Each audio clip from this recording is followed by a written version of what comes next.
Oh, hello. You must be here for the story of Antony and Cleopatra, am I right? Perfect. You're just in time. Please, have a seat. Have a seat. I've just finished writing it. Let me read it to you as I've written it. Are you comfy? Good. Then I'll begin. Let me tell you the story, the real story, of Antony and Cleopatra. You see, I was there at the beginning. The night Julius Caesar was killed and Antony made a speech over his body in the marketplace. As soon as Antony stood before us, pale and proud in the torchlight, my heart went out to him. He spoke in a voice like the beating of a war drum, and by the time he had finished speaking, I knew I would have followed him anywhere, to the shores of Hades and beyond if he'd asked me to. When civil war broke out, I was one of the first to join Antony's legions. It was a bitter and bloody struggle. Roman against Roman, each believing that right was on his side. I was commended for my courage in action, though all I did was keep my head and obey orders, and Antony himself promoted me to the rank of centurion, just before the Battle of Philippi. That's where I got this scar on the back of my neck, but I was lucky. Braver men than I died that day, including Brutus, who killed himself to escape the shame of defeat. Antony wept at the sight of Brutus's corpse, and many of us wept with him. Then came the peace, though few believed it would last.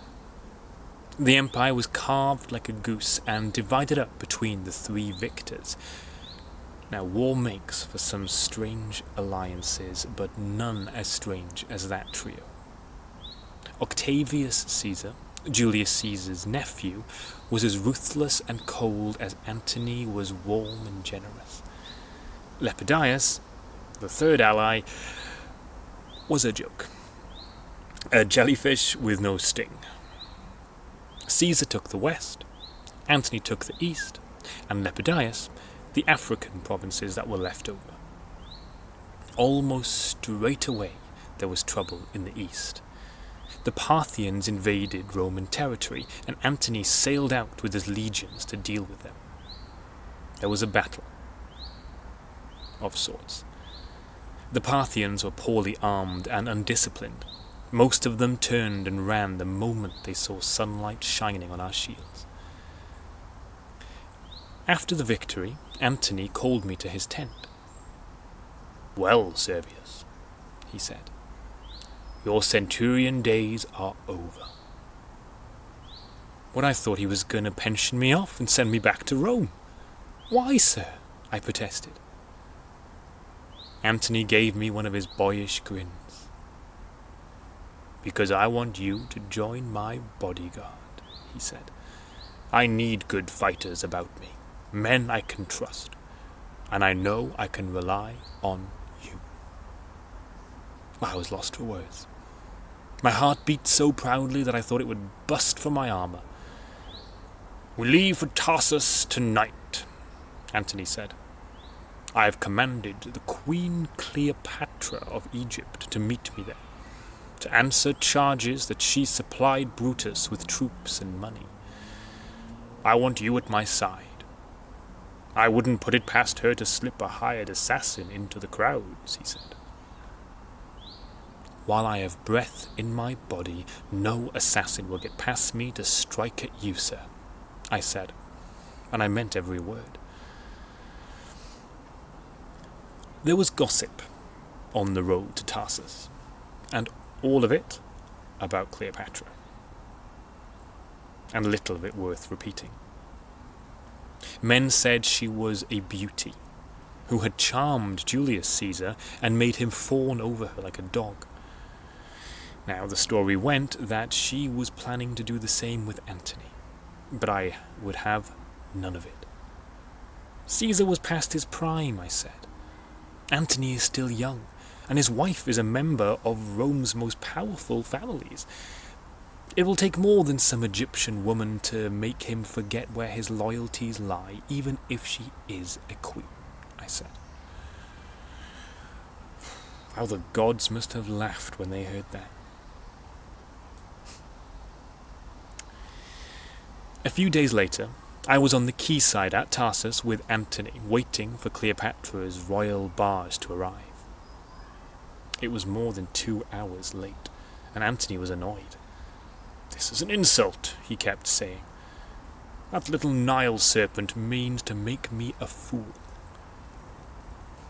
But at last, we heard distant voices on the wind, women's voices, singing a twisting, slithering melody that my ears could not follow.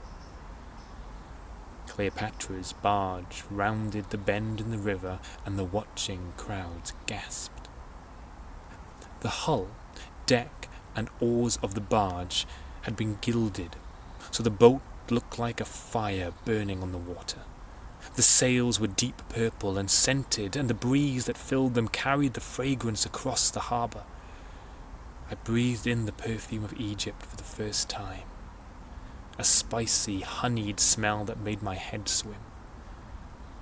The barge drew closer, and I caught my first glimpse of Cleopatra. Her robes were cloth of gold, and she wore the double crown of Egypt.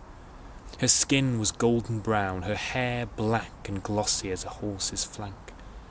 Her huge dark eyes were deep and still. I had heard tales that Helen of Troy was the most beautiful woman ever, but when I saw Cleopatra, I knew that Helen was eclipsed. "This is no queen," Antony said softly. "This is a goddess." Cleopatra stepped onto the quay, and the cheering crowd surrounded like a storm, waves breaking. Antony stepped forward and said, "In the name of the Senate and people of Rome, I greet you and require you to..." But he broke off in astonishment as Cleopatra knelt at his feet and bowed her head. The crowds fell silent. Antony frowned, then bent down and helped Cleopatra to her feet. "My noble lord does me too much honour," she said, her head still lowered. "There is much to discuss," said Antony, "but this is not a fit place to discuss it. Dine with me tonight in the city." "No, my lord," Cleopatra said. Now, "no" was not a word that Antony was used to hearing, and he stiffened in anger. But then Cleopatra looked at him. "Dine with me on the barge," she said. "Let me see if my Egyptian cooks can please you. Eat with me and taste new delights, my lord." Antony looked into Cleopatra's eyes, and his anger melted. "Now I am the honoured one," he said. I knew that then he had fallen in love with her, surely as if I had seen one of Eros's arrows pierce his heart. Within a week, we set sail for Egypt, and nothing was ever the same again. Egypt was like another world. Beyond the Nile's green valleys stretched the desert, unchanging and timeless. In Egypt, the years slipped away like a handful of water. Antony grew older and softer. He seemed to care for nothing but Cleopatra and their children. Some of the soldiers became restless, saying that Antony was not the man he had once been, and that Cleopatra had bewitched him. Such talk made me angry.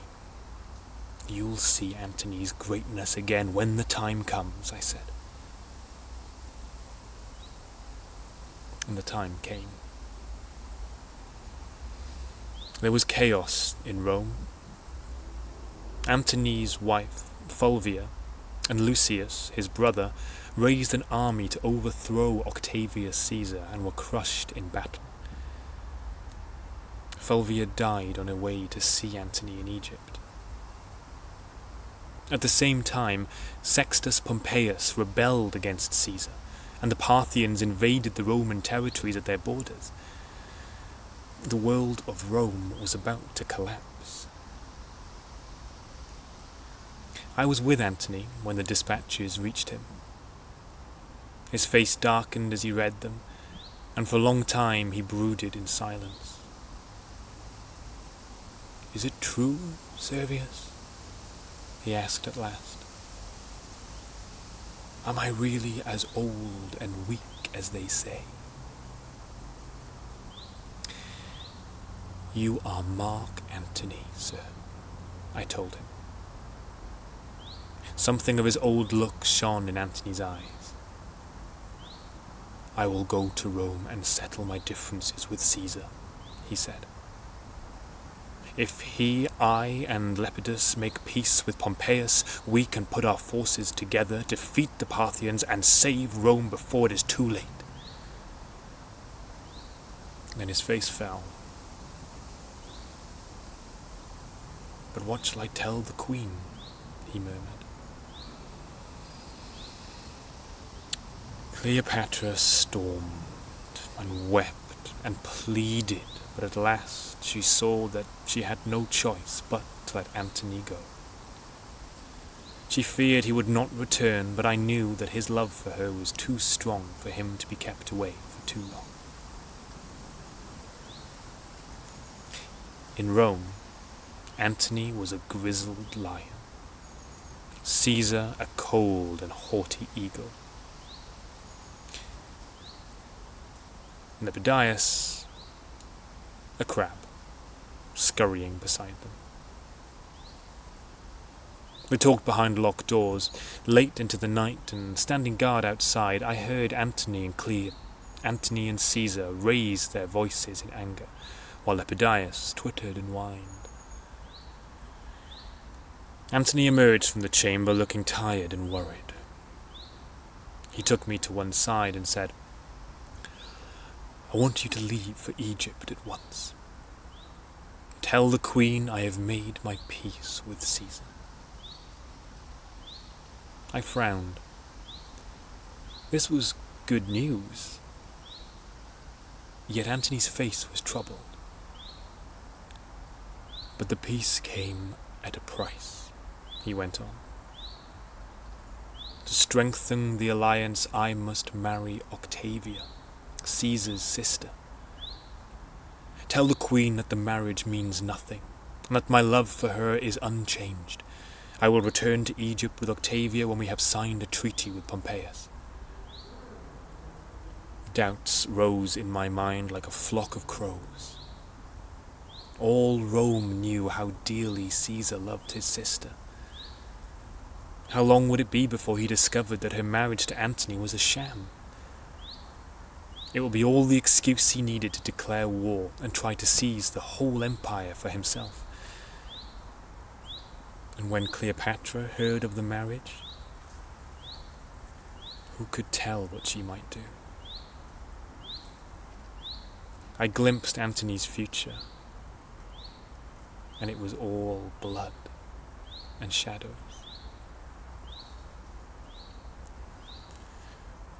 I had no flowery words to decorate Antony's message. I spoke out like a soldier, blunt and plain. Cleopatra's rage was furious.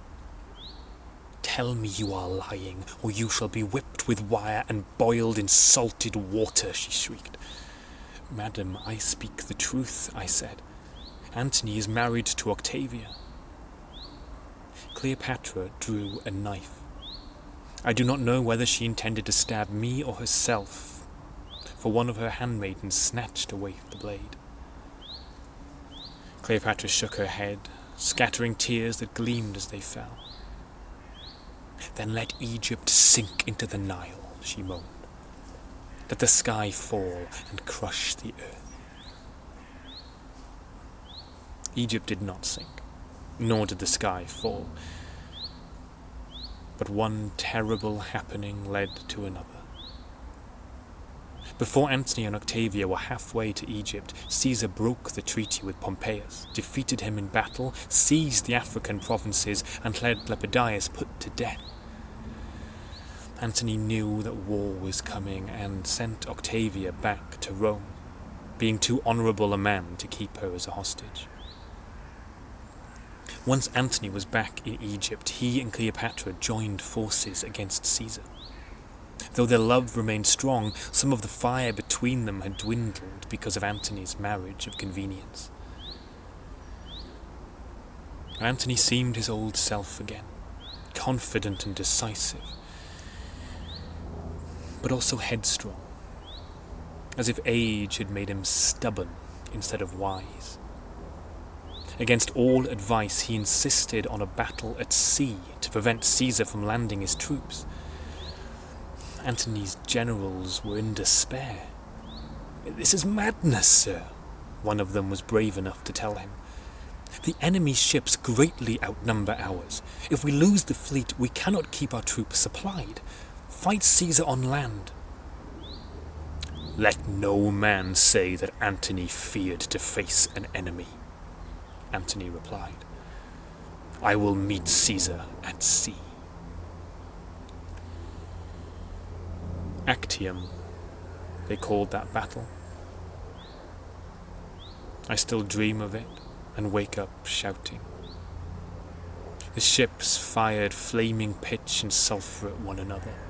Burning men leapt screaming into the sea, and when two ships came alongside, soldiers from each tried to board the other, so the decks ran red.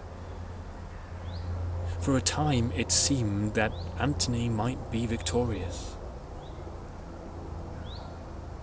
But then love betrayed him. Cleopatra sailed out in her barge, thinking the sight of her would encourage Antony and the Egyptian fleet. But the horror and slaughter of the battle made her order the barge back to harbour. A Roman galley broke formation to give chase, and Antony turned his ship to go to Cleopatra's rescue. When the captains of the fleet saw their commander leave the fight, they believed that all was lost, and fled. After the disaster at Actium, Antony bargained for peace. He offered Caesar his third of the empire in return for being allowed to stay in Egypt with the queen. Caesar refused. He would make peace with Cleopatra, he said, but only if Antony was executed. Antony accused Cleopatra of betraying him, out of spite for his marriage to Octavia. Cleopatra was terrified by Antony's fury and went into hiding. The generals had their land battle in the end, outside the walls of Alexandria. We fought like heroes, and Caesar's men fell like wheat to the scythe. But even as the celebrations began in Antony's tent, a messenger arrived with grave news. The Egyptian fleet had surrendered. Antony could no longer keep his army fed and armed. The war was lost. Antony ordered everyone from the tent. Everyone except me. When we were alone, he drew his sword and offered it to me, hilt first. "Kill me, Servius," he said. "I cannot bear to beg Caesar for mercy." "Sir," I said, "I know where the queen is hiding. You could be with her in an hour. You could escape to live in fear until Caesar hunts us down," said Antony. "No, Servius. I am finished. Take the sword and end it. Not I, sir, I said. I would gladly die for you, but I will not do what you ask. Then by my own hand be it, said Antony. He stabbed with both hands, but the point of the sword slipped on his breastbone and ran into his belly. He pulled out the sword and threw it across the tent with a cry of disgust, knowing that his death would be long and painful. Agony drove him to his knees. Cleopatra, he gasped. Take me to her.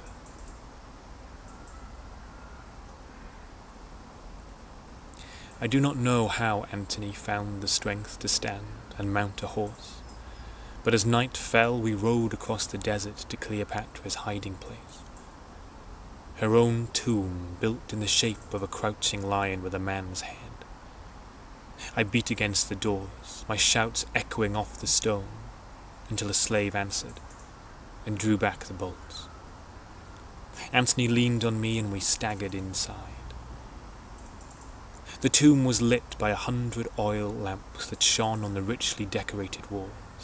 Paintings of Egyptian gods stared down with sightless animal eyes. Cleopatra was seated on a throne, dressed in her royal robes. A reed basket stood at her feet, and I remember thinking it was a poor thing to find in such a place. Cleopatra saw the blood from Antony's wound and ran to him. We gently laid him down. Cleopatra sat and rested his head on her lap. I am dying, Egypt, Antony said. Tell Caesar you had me killed, and make peace with him. Never, said Cleopatra. Antony's face clenched in pain. Then add one more kiss to the thousands you have given me, he said. Cleopatra lowered her head, pressed her lips to Antony's, and he was gone. The sun has burned out, Cleopatra whispered. The world is dark. Tears clouded my eyes. I did not see the queen stand or reach into the basket and take out the small black snake coiled within it. When I could see again, she was on her throne and the snake's fangs were sunk deep into her breast. Sweet as perfume, she said. Soft as air. Oh, Antony. And so her life ended.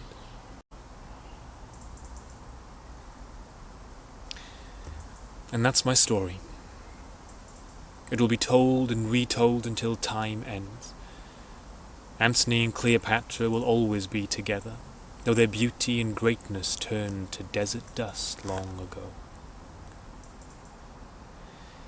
They say that in the East, Emperor Octavius Caesar is worshipped as a god. Well, if Caesar is a god, then let my death come soon, for the world is past my understanding. But Antony, now there was a man.